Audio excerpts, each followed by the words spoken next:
Hi everybody, we are here at the 61 edition of the Festival of the Poppy with French director Roxanne Gaucherand. Hope the name is right.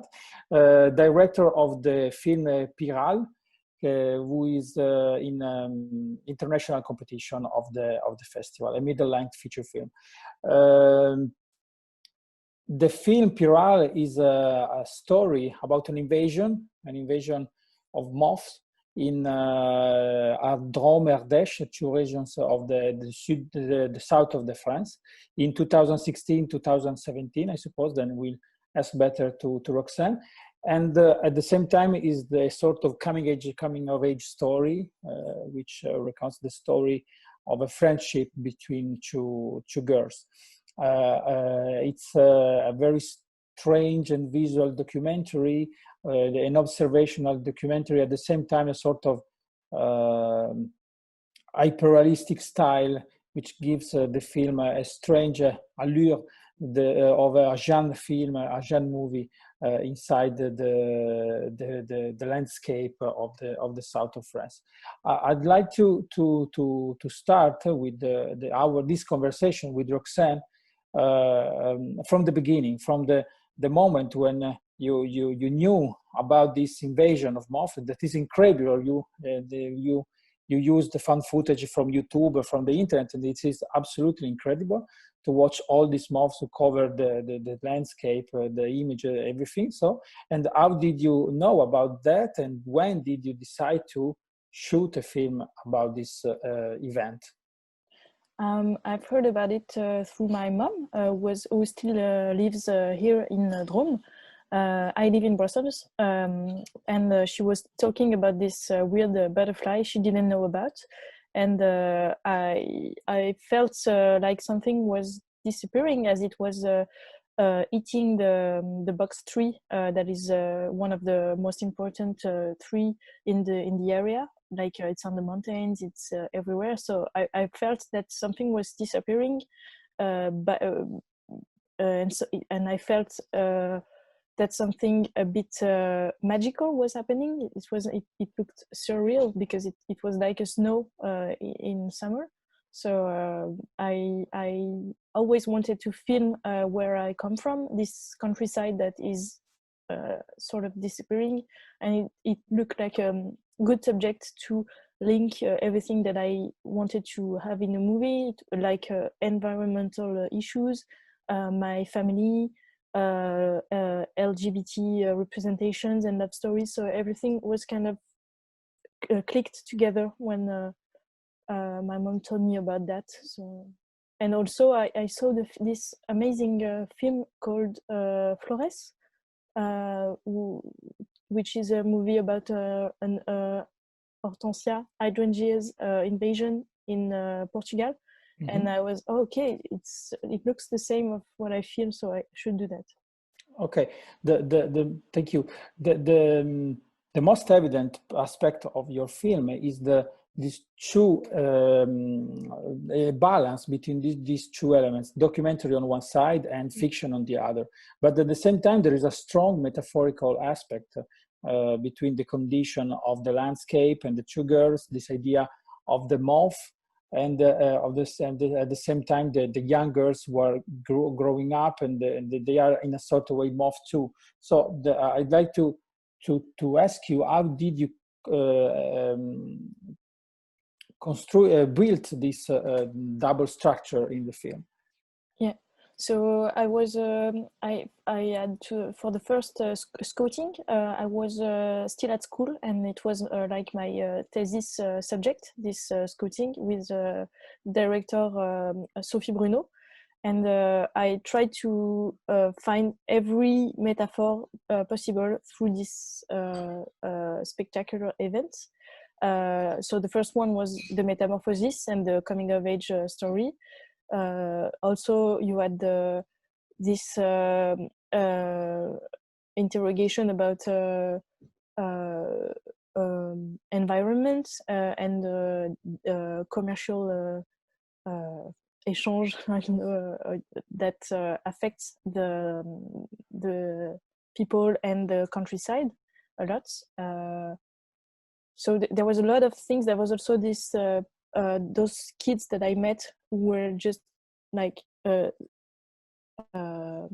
with their phone, with the lights, like the motes going to the lamp. So they was like attracted to their phones, super connected, and all that started to make sense altogether at some point. And also there was this fire thing, because when the box tree is dry, it starts. It's really easy to have a fire around it. So there was this metaphor with fire that was also very rich to me, like the fire even when you're in love and stuff like that. Okay. And another strong visual aspect of the film is your style as a documentarist that is very rigorous. You have the square format, and the color are neat, but at the same time there is a sense of freedom, of sweetness. It's summer, so there is an idea of liberty, of freedom. So there are, even in this aspect, two opposite element. Your film in some part reminds me about Miguel Gomes' Beloved August. I don't know if you know it. The film about the summer in Portugal, in the countryside of Portugal. So I would like to ask you these two aspects of the style. Yeah. I really love the film you're talking about, and actually Miguel Gomes really helped me working on that feeling of freedom, that you can actually tell everything about anything as long as you say it right in some. So for the style and it's also because I wanted to have control over what I decided to shoot, to make a puzzle with everything, to make a fiction with documentary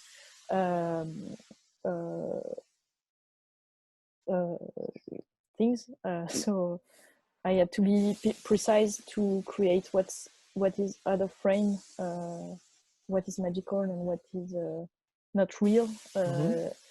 And also I work in I do music videos a lot, and so there's a sense of freedom in that kind of aesthetic that helps me step away from what is cinematographic sometimes, and go more with something pop that is more playful to me, I guess.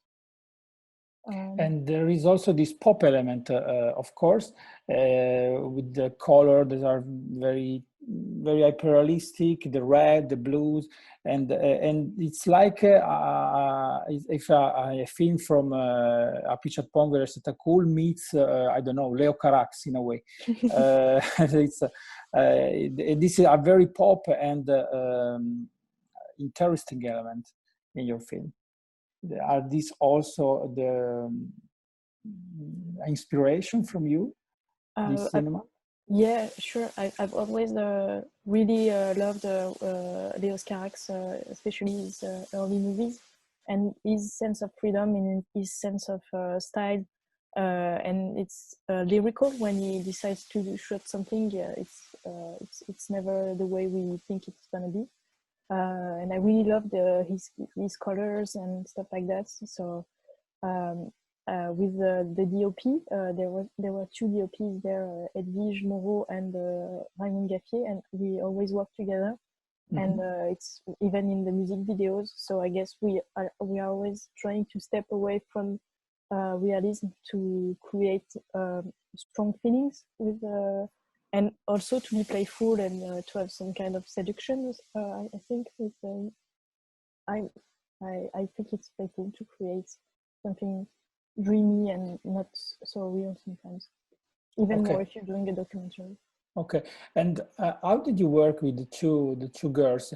Did you write a lot the story, or did you improvise with them, and so you construct the story while filming and while constructing the film?